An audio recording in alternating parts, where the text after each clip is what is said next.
The war in Ukraine is nearing its 3-year mark, with continued fighting in multiple cities. Days before the end of his term, President Joe Biden reflected on his goals since Moscow's invasion in February 2022. One, to rally the world to defend Ukraine, and the other is to avoid war between two nuclear powers. We did both those things. But some argued Biden overestimated the likelihood of a nuclear confrontation with Russia. That caused us then to tie one hand behind our backs and to require the Ukrainians to also tie one hand behind their backs. Meaning it stopped Washington from sending the most lethal weapons to Kyiv.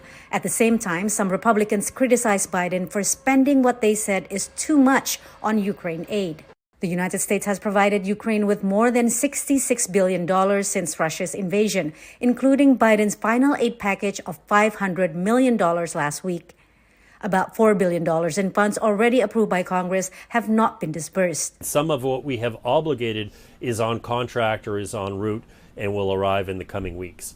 But all of that is available to the next administration to continue to support Ukraine. President-elect Donald Trump has been critical of aid to Ukraine and has pushed for the war to end sooner. President Putin wants to meet. He's said that even publicly.